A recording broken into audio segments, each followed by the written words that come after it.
काफी ध्यान से मैं सुन रहा था। वर्तमान में मुद्दों पे आधारित कोई आंदोलन ना होना सबसे बड़ी, विपक्ष के लिए सबसे बड़ी त्रासदी है कि किसी मुद्दे पर कोई आंदोलन खड़ा नहीं हो पाता है। और एसआईआर के पहले भी, अगर एसआईआर के पहले भी कोई पुनरीक्षण ना हुआ हो, ऐसा तो है नहीं इस देश में। कोई चुनाव सुधार ना हुआ हो। क्या नाम तुम्हारा भैया? टीएन सेशन के समय भी चुनाव सुधार हुए थे, पप्पू। वोटर आईडी बने थे। तो उसमें उसको सतत प्रक्रिया के तौर पे लिया गया था, कोई एक शॉर्ट टर्म कहाँ? डिसाइड नहीं किया गया था कि इतने दिनों में यह शॉ प्रक्रिया गार्डन खत्म पास हो है यार। जाएगी। और वो यहाँ से प्रक्रिया निकलो लगातार 3 किलोमीटर चलती थी, तो और उसके है। बाद से उन पुरानी वोटर लिस्ट के आधार पर भी, और जिनके आई कार्ड उससे बने हैं आओ ना। उनके आधार पर भी उनको वोट देने के लिए ऑटो से। दिया जाता था। ऑटो मतलब ये जो अब चल। इस दौर में वहाँ से हमारे। एसआईआर के लिए कोई एक निश्चित ठीक समय ठीक। निर्धारित कर चलो देना, बढ़िया। और निश्चित समय निर्धारित कर देना मतलब आपको उसमें, यही बात करते हैं आपसे। तो कोई निश्चित समय निर्धारित करने के बाद, हाँ सर, हाँ। हाँ, कोई निश्चित समय निर्धारित कर देने के बाद भी यदि आप ये चाहते हैं कि निश्चित समय निर्धारित क्यों किया जा रहा है कि हम एक महीने के अंदर एसआईआर कर देंगे, मतलब आपके मन में कोई चोर है हम्म। क्या? चुनाव आयोग इतने दिनों से जो वोटर लिस्ट बना रहा था, और इतने दिनों से जो चुनाव हो रहे हैं, और टीएन सेशन के चुनाव सुधार के बाद वोटर आईडी निर्धारित किए गए, वह भी तो एक पुनरीक्षण का ही कार्यक्रम था। वह भी तो हम्म। एसआईआर का ही कार्यक्रम था। वह भी तो यही कार्यक्रम था ना कि जो वोटर है उसकी एक आईडी बने, जिसके हम पहचान पाए कि ये हमारे यहाँ का वोटर है। हम्म। कोई फर्जी तौर पे वोट डाल के ना चला जाए। हम्म। दूसरा जो सुधार कार्य उस समय किया गया, जिससे कि जनता सीधे प्रभावित हुआ करती थी, जिससे कि मोहल्ले, नगर और तालुका के नाम पर वोट मिलते थे, और उसके बाद से सशस्त्र संघर्ष होता था कि इन्होंने इस कैंडिडेट को वोट दे दिया तो दूसरे कैंडिडेट के लोग उनको मारते थे। उसको करने के लिए उन्होंने 25-25 की सीट बनाई थी बैलेट पेपर में, और उसको एक बड़े से गंजे में उसको लेकर के घुमाते थे, और उसके बाद से उसको मिक्स करके उसका गुप्त मतदान सुरक्षित करते थे। तो सबसे पहले तो उसका नागरिक कर्तव्य सुरक्षित और नागरिक अधिकार सुरक्षित किया जाता था कि वो वोट दे के आया है तो किसी सत्ता पक्ष का कोपभाजन ना बने, इधर तो किसी है ही नहीं। सामंत सामंत का कोपभाजन ना बने। तो कौन उस सी? सुधार कार्य को, जो कार आपने अपनी। सबसे बड़ा मुद्दा ये उठाया था अपनी है हमारे बोलो गुप्ता यार। जी ने, कि यदि चुनाव सुधार के लिए सबसे वो बड़ी तो चीज यह पीछे वो जरूरी है इधर रखा है ना कि टवाला। उसका मतदान गुप्त रहे, इसकी रिस्पॉन्सिबिलिटी उसको मिले, वो चिपकी खड़ी क्योंकि वो होगी उसको देखो। मौलिक अधिकार में मिला हुआ है कि हमारा देखो मतदान जगह है। गुप्त रहेगा। और आज मशीनों के द्वारा वह साफ साफ दिख रहा है, बीपी पैड में दिख रहा है। कोई भी देख सकता है कि हम इतने इसको वोट दे के आए हैं, इस बूथ से इतने मत पड़े एक हुए काम हैं। करो। इसलिए तो इन्होंने, वर्तमान सरकार ने पन्ना प्रभारी से लेकर जमाने भर के प्रभारी उसमें नियुक्त किए हैं, जो कि ये पता कर सके कि हमारे वोटर हैं कि नहीं है। यदि नहीं है तो उन नागरिकों को हम अपना कार्यकर्ता बनाएं, इस अभियान में लगे हुए हैं। तो वास्तव में यहाँ पे किसी पार्टी का क्षरण नहीं किया जा रहा है। से कटेगी। वास्तव में आपके नागरिक कर्तव्य, आपके नागरिक अधिकार, उनका क्षरण किया जा रहा है, निकला है ना ये। उनको अतिक्रमित किया जा रहा है। उनको यह घोषित किया जा रहा है कि आप एक पार्टी के ही कार्यकर्ता बने या विपक्ष के हाँ तो कार्यकर्ता बने, अब आपका वो कोई नागरिक तो अधिकार नहीं खड़ी कर। सुरक्षित ना रहे और नागरिक अधिकार के तौर पर रह पाए। मेरे को यह लगा मूल मुद्दा जो है सारी विपक्षी पार्टियों से लेके सत्ता पक्ष की पार्टियों का भी यह होना चाहिए कि गुप्त मतदान सुरक्षित रहेगा कि नहीं रहेगा। अगर गुप्त मतदान सुरक्षित नहीं रहेगा तो देश में लोकतंत्र सुरक्षित नहीं रहेगा, क्योंकि कोई भी व्यक्ति इतना आत्मबल से खुले तौर पे विरोध नहीं कर सकता है। वर्तमान में गुप्त मतदान उसका एक हथियार होता था, जिसको कोई खराब किया जा रहा है, जिसको कि छीना जा रहा है। और एसआईआर का सतत प्रक्रिया है, लगातार किए जाए ना, लगातार से वो उसको सफाई किया जाए, लगातार वोटर लिस्ट से जो लोग आए हैं वो कर दिया, अलग किया जाए। लेकिन नहीं, जैसा कि हमारे गुंजन जी ने बताया कि जिम्मेदारी ये दी गई है कि आप मध्य प्रदेश में रहते हो, लो। लेकिन आपको बांग्लादेशी घुसपैठिया पश्चिम बंगाल से अलग करना है। तो पश्चिम बंगाल के डाटा आपको दिखाए जाते हैं, आप रहते मध्य प्रदेश में हो, और आपकी सुरक्षा की जिम्मेदारी आपको दी गई है कहाँ? चूंकि आप बीजेपी के कार्यकर्ता हो, चूंकि आप आरएसएस के स्वयंसेवक हो, प्रचारक हो, तो आपको जिम्मेदारी दी गई है बंगाल की। मोहल्ले की समस्या से कोई आपको सरोकार नहीं रखना पड़ेगा, क्योंकि आपके दिमाग में ये भर दिया गया कि आपको बंगाल बचाना है। यह स्ट्रेटेजी जो है आपके नागरिक कर्तव्य को खत्म करती है। आप मोहल्ला तालुका छोड़ करके सुदूर पश्चिम बंगाल की समस्या में अपना पूरा एनर्जी लगाएं और उससे प्रभावित होकर के आप 10-20 साल तक इस पार्टी का कार्य करें। यह उनका एजेंडा रहता है। और यह बात जो बताई गई इनको कि हमें हर जगह इस बात को प्रेरित करना चाहिए कि जनता के मुद्दों पर आधारित जब तक आंदोलन नहीं होंगे, तब तक जो लोग यहाँ से सुविधा की दृष्टि से अगर दूसरी पार्टी में चले जा रहे हैं, उनका सरोकार निश्चित नहीं हो पाएगा। वह इस चीज को नहीं समझ पाएंगे, क्योंकि हमें प्रमुख तौर पे फोकस उसी बात पे करना पड़ेगा। बिल्कुल, मैं जो बात आपने उठाई है गुप्ता जी की, हमारे गुप्त मतदान सुरक्षित करना सबसे अधिक आवश्यक है। उसके अलावा और कोई मुद्दा मुझे इस बात पर आगे की ओर नहीं दिखता है। कांग्रेस का व्यक्तिगत मुद्दा हो सकता है कि वो कमजोर हो सकती है, लेकिन नागरिकों के अधिकारों को कमजोर करना यह सबका मुद्दा है। देखो पंचायत है। तो इसी बात को मैं सबसे ज्यादा इस पूरे विमर्श में सबसे ज्यादा प्रभावित मानता हूं और सबसे ज्यादा प्रभावी रूप से बताना चाहता हूं कि यह विमर्श सबसे ज्यादा जरूरी है। आज लोग किसी विमर्श में जुड़ने से पहले भी यह देखते हैं कि वह कांग्रेस का विमर्श है, भाजपा का विमर्श है, या सामाजिक विमर्श है कि नहीं है। सामाजिक विमर्श को भी आज कांग्रेस भाजपा के चश्मे से लोग तौल करके आना चाहते हैं। यह समाज में ऐसी चीज कर दी गई है, और इसका प्रमुख कारण यही है कि किसी भी स्थान पर गुप्त मतदान को सुरक्षित ना हो पाना है, या धीरे धीरे ईवीएम के द्वारा जो हमारे पास ये चीजें डाटा एकत्रित हुआ, ईवीएम मशीन आया तो उसके चक्कर में हम ये भूल गए कि ये गुप्त मतदान को असुरक्षित कर रहा है। साइड में इसी को सर मैं सबसे ज्यादा प्रभावी रूप से मानता हूं कि इस मुद्दे को सबसे ऊपर लेकर चलना चाहिए। क्योंकि वोट चोरी का जहां तक मसला आया, तो पहले जो कुछ भी फर्जी मतदान रहते थे उनको एक सामूहिक तौर पे एक बल्क तौर पे उठाया गया और इनके द्वारा शामिल किया गया है, जाएगा। जिससे कई जगह परिणाम प्रभावित हुए। और अब जब मुद्दे सामने आ रहे हैं तो आप जो है उसको चुनाव आयोग का मुद्दा ना करके ये कांग्रेस और भाजपा में उलझा करके उस मामले को डाइल्यूट करते हैं। और इनके लिए ऐसा नहीं है, इनके पास बहुत बड़ी एक टीम है, आईटी सेल है। आईटी सेल के जो लोग हैं वह इसमें मामले में लगे रहते हैं कि कैसे इस मामले को डाइल्यूट करना है। अब्दुल को टाइट करना, अब चूड़िया ही नहीं बची है, कितना टाइट करोगे? और उनको क्या टाइट करोगे? जो बोझा उठाने वाले को कोई टाइट नहीं कर सकता है।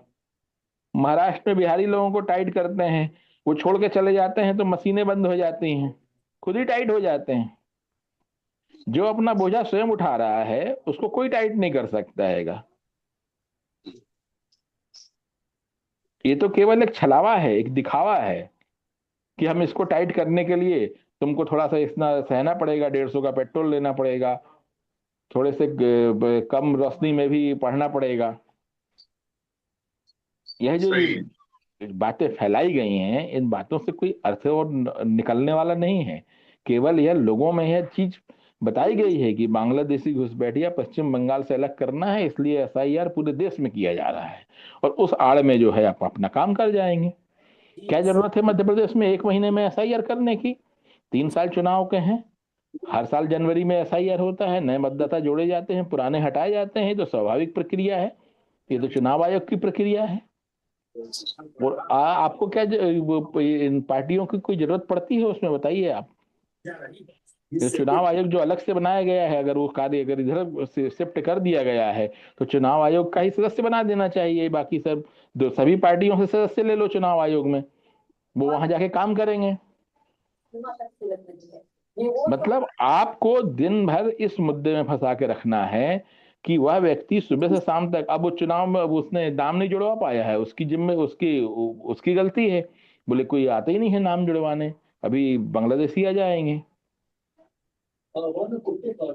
नागरिक अपना सुबह से शाम तक काम छोड़ करके केवल चुनाव में नाम कटा जोड़ा इसमें देखेगा जा करके। वो तो चुनाव आयोग की ड्यूटी है ना।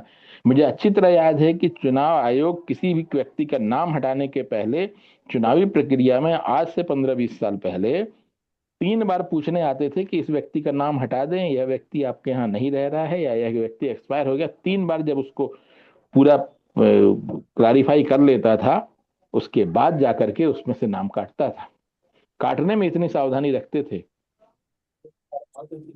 और उस प्रक्रिया को पूरे संदिग्ध अवस्था में ला करके, केवल इस नाम पे संदिग्ध अवस्था में आपने लाए, खुद की बनाई हुई वोटर लिस्ट है, दूसरे की बनाई हुई वोट, पहले की बनाई हुई सरकारों की बनाई हुई वोटर लिस्ट है, केवल वो उस नजरिए से उसको संदिग्ध ला दिया कि इसमें 40 लाख बांग्लादेशी घुसपैठिए आ गए हैं पूरे देश में। जिस ढंग से आएगी फर्जी करेंसी आपके देश में आ गई है तो नोटबंदी लागू कर दो। बाद में डाटा आया कि 0.01% फर्जी करेंसी है, केवल नकली नोट केवल 0.01% है। उसके लिए पूरे देश में आपने नोटबंदी लागू कर दी। इसी प्रकार से आपने फैला दिया कि घुसपैठिए आए हुए हैं, तो पूरे देश की वोटर लिस्ट जो है संदिग्ध हो गई। ईवीएम मशीन ला करके गुप्त मतदान को असुरक्षित कर दिया। तो ये सारी चीजें योजनाबद्ध तरीके से की जा रही हैं। आपके दिमाग में कुछ और रखा जा रहा है और आप समर्थन किसी और बात पे करें। मतलब आपके दिमाग में यह भर दिया है कि यहाँ से असुरक्षा है। और आखिरी मुद्दा यह रहता है कि आपका धर्म खतरे में आ जाएगा। अगर आप इसमें भाग नहीं लेंगे एसआईआर में, तो धर्म खतरे में आ जाएगा, देश खतरे में आ जाता है, घुसपैठिया घर में आ जाएगा। और गृह मंत्रालय करता क्या है, हमें समझ में नहीं आती। जब घुसपैठिया घर में आ जाता है, किसकी जिम्मेदारी है? जिम्मेवारी का तो मसला ही नहीं है ना, ये तो जिम्मेवारी नहीं, क्योंकि जिम्मेवारी तो सारी जनता की इन्होंने डाल दी है ना। जनता जिम्मेदारी लेगी। जनता की जिम्मेदारी है कि अब मध्य प्रदेश में रह रहा है, अपना घर परिवार छोड़ करके पश्चिम बंगाल का घुसपैठिया ढूंढने जाए, ममता बनर्जी के इलाके में देखने जाइए कौन सा वोटर आया है कौन सा नहीं आया है, क्योंकि वहां चुनाव आयोग काम नहीं कर पा रहा है। पूरा मंत्रालय आपके पास है और आप बंगाल में घुसपैठिया नहीं रोक पा रहे हैं। सीमा सुरक्षा बल की जो जवान है, सीमा सुरक्षा बल जो वहां पे रहता है, वो केंद्र सरकार के अधीन है, और घुसपैठिया अंदर आ जाता है, और दोष राज्य सरकार का है। दिल्ली में घटना होती है, सुरक्षा व्यवस्था वहां है, गृह मंत्रालय केंद्र सरकार के अधीन है, दोष दिल्ली सरकार का हो जाता है। और जब से इनकी सरकार बन गई तो कोई दोष नहीं हो रहा। बाढ़ आ रही तो नहीं हो रहा है, काला बलगम निकल रहा है लोगों को तो नहीं हो रहा है, पराली जलाया जा रहा है तो नहीं हो रहा है। ये जो दोहरे मापदंड हैं, यह देखने लायक होते हैं। और दूसरी बात, अफवाह फैलाना, गलत इतिहास बताना, अफवाह फैलाना। जो गुंजन जी बोल रहे थे, आरएसएस का हो और चाहे किसी भी व्यक्ति का हो और किसी भी संगठन का व्यक्ति, वो चाय पान की गुटखे की दुकान में, हालांकि अभी चले गए बात, हम जी बिल्कुल सही बोल रहे हैं। इनके जो सोल्जर्स हैं, वो सोल्जर्स 2 प्रकार के हैं। एक जो जानते हैं कि हम ये अफवाह और गलत इतिहास बताना है, वो बस बोल के चले जाते हैं। और 4 जो वहां सुनते हैं, वो 4 जगह जाकर के उनको पता भी नहीं है कि उनके दिमाग में वो बातें डाल दी गई हैं, तो वो 4 जगह फैलाते हैं। भाई श्यामा प्रसाद मुखर्जी 42 में भी मंत्री थे, क्रांति सरकार में भी मंत्री थे, 52 में भी मंत्री थे, लेकिन सबसे अच्छे आदमी थे। और सबसे बुरा तो नेहरू था। मंत्रालय में भी रहो, सत्ता भी, सुख भी रसास्वादन करो, और उसके बाद से अच्छे भी हो जाओ। और बुरा नेहरू हुआ। अब आदमी को पता ही नहीं है। बोले श्यामा प्रसाद मुखर्जी को अच्छे आदमी थे। भाई वो अच्छे आदमी थे तो नेहरू कैसे बुरा हो गया? उनको तो मंत्र अच्छे आदमी थे, तभी तो नेहरू जी ने मंत्रालय में लिया। और नेहरू जी में अच्छाई होगी तभी तो उनके मंत्रालय में वो गए, उद्योग मंत्री बने। और 42 में भी अच्छे आदमी थे कि मुस्लिम लीग के साथ संगठन में रहे, उसमें गृह मंत्री बने रहे प्रांतीय सरकार में पश्चिम बंगाल में। तब घुसपैठियों की समस्या तो 42 साल कर देनी थी उनको, लेकिन उसको वो हल नहीं कर पाए। जिम्मेदारी के नाम पे हम कुछ नहीं लेंगे और केवल अफवाह फैलाएंगे। यहां पे गलती सबसे बड़ी ये आती है कि वर्तमान में जो एटलीस्ट कांग्रेस के कार्यकर्ताओं की यह चीज आती है कि उनको अपने इतिहास की, अपने स्वयं के कांग्रेस के इतिहास की, और सरकार के जो वर्तमान में जो मतलब जो अपने भारत के इतिहास में जो कांग्रेस का योगदान है उसकी सही जानकारी ना होना सबसे बड़ी जिम्मेदारी है। कि अब्दुल को टाइट करेंगे, बांग्लादेशी घुसपैठिए आ गए, नेहरू ने सब देश को बर्बाद कर दिया, तो लाल बहादुर शास्त्री को प्रधानमंत्री नहीं बनने दिया, तो सरदार पटेल को प्रधानमंत्री नहीं बनाया, ये जिस जिस प्रकार की अफवाहें जो फैलाई जाती हैं, इसके लिए बहुत जरूरत है, बहुत ही मतलब पूरे संगठन से लेकर नीचे से ऊपर तक है, बहुत जरूरत है कि इस चीज को फैलाया और बताया जाए कि हमारा जो इतिहास रहा है वो इतना स्वर्णिम रहा है कि अभी तो ये शुरुआत भी नहीं कर पाए हैं उतना काम करने का। ये जो चीज फैलाई जाती है उससे क्या होता है कि मान ही लेता है व्यक्ति, कौन दिमाग लगा, हाँ होगा चलो ठीक है, तो उस बात को डिनाई करता है। अब ये पूरे एग्रेसिव फॉर्म में आ जाते हैं, लोगों में या फैलाते हैं। तो ना चाहते हुए भी आपका कार्यकर्ता चुपचाप बैठ के उनकी पूरी बकवास को सुनता रहता है। यह चीजें बहुत आ रही हैं। आज विमर्श में शामिल होने को बोलिए तो वह चीज आती है बार बार कि यार हम यहाँ से हैं, अब मान लीजिए ये विमर्श में शामिल होंगे तो ये बात आगे जाएगी। अब उसमें कुछ विमर्श में शामिल कौन आएंगे, जिनका आत्मबल इतना मजबूत होगा कि आज वो ऑन द रिकॉर्ड कैमरे पे बोल पाए।